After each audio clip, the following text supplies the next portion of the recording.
High, good evening সবাইকে। আজকে আমি আলোচনা করব স্টাডার একটা গুরুত্বপূর্ণ পয়েন্ট। আজকে আমি কোনো ডেটা ম্যানেজমেন্ট বা কোনো স্ট্যাটিস্টিক্যাল অ্যানালাইসিস নিয়ে আলোচনা করব না। আজ আমি আলোচনা করব ডিসপ্লের কিছু জিনিস। যেমন ধরুন, আপনারা দেখতেছেন এটা হচ্ছে আউটপুট ফাইল, এটা হচ্ছে ভেরিয়েবল ভিউ, এটা হচ্ছে কমান্ড ভিউ, সরি এটা হচ্ছে রিভিউ ভিউ, এটা হচ্ছে কমান্ড ভিউ। দেখুন, এই যে ফন্টগুলো অনেক ছোট, এটা আমাদের চোখের উপর নির্ভর করতেছে। কিছু কিছু পার্সন আছে যারা ছোট প্রয়োজন, কিছু কিছু পার্সন আছে ছোট লিখলে তাদের সমস্যা। কিন্তু আমরা কি ফন্ট চেঞ্জ করতে পারি? হ্যাঁ, স্টাটাতে খুব সহজে ফন্ট চেঞ্জ করা যায়। কিভাবে? ধরুন আমি এইখানে ফন্ট চেঞ্জ করব। জাস্ট রাইট বাটন ক্লিক করুন মাউসের, এই রাইট বাটন ক্লিক করলাম, এই দেখুন ফন্ট, এই ফন্টের উপর ক্লিক করলাম।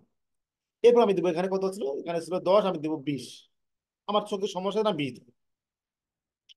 এখন এখানে কুরিয়ার সিট করা আছে, এখানে অনেক আরো অনেক ফন্ট নাম আছে, কিন্তু সাধারণত আমি কুরিয়ারকে পছন্দ করি। আপনারা যেটা পছন্দ করেন সেটা দিবেন। তাহলে ফন্ট নেম হচ্ছে কুরিয়ার নিউ, এটাতে রেগুলার, এবং ফন্ট সাইজ হচ্ছে 20। তাহলে আমার জন্য সুবিধা। এই দেখুন, এখন কিন্তু লেখাটা অনেক বড় হয়ে গেছে। এখন আমরা সুন্দরভাবে দেখতে পারবো।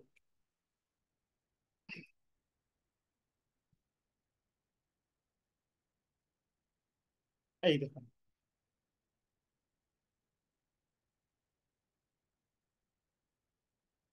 আবার আমার যদি মনে করি একটু ছোট করব, ছোট করে নিলাম, সমস্যা নাই। 20 আছে, আমি 16 করে নিলাম, 16 করে নিলাম, হয়ে গেল। সিমিলারলি ভেরিয়েবল নেম এখানেও, এখানে কত আছে, ফন্ট, এই দেখুন ফন্ট, এই ফন্ট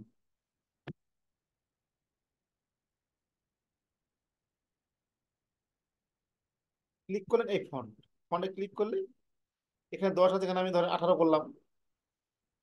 এই দেখুন অনেক বড় হয়ে গেছে। তারপরে এখানে এখানে কি আছে দেখি, ফন্ট নেম কি আছে, ফন্ট নেম আছে টাইম নিউ রোমান, আমি করব কুরিয়ার নিউ, সিও ইউ, আমি সবসময় কুরিয়ারকে পছন্দ করি। সিমিলারলি রিভিউ, এখানেও সেম, এই তো ফন্ট আছে, ফন্টে ক্লিক করেন, এখানে 10 আছে, এখানে আমি 14 করবো বা শুধু 18 করবো, এই বড় হয়ে গেছে। এবং এই যে কমান্ড ভিউ, এখানে কিন্তু আমাদের আসলে বড় দরকার, নতুবা কিন্তু ভুল হয়ে যায়। এখানে কত আছে দেখি, এখানে 10 আছে, এখানে আমি 20 করলাম। এই দেখুন,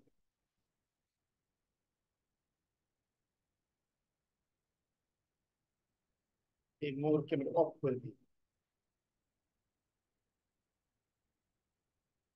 এই যে বারবার যে মোড়টা আসতেছে, মোড়, এই মোড়টা আমি অফ করে দেবো। কিভাবে করবো? Set more of. দেখুন এখন লেখা অনেক বড়। যাদের চোখের সমস্যা তারা তাদের প্রয়োজন তুলনায় প্রয়োজন মতে ফন্ট বড় করবে, ছোট করবে, এভাবে। সবাইকে অশেষ ধন্যবাদ।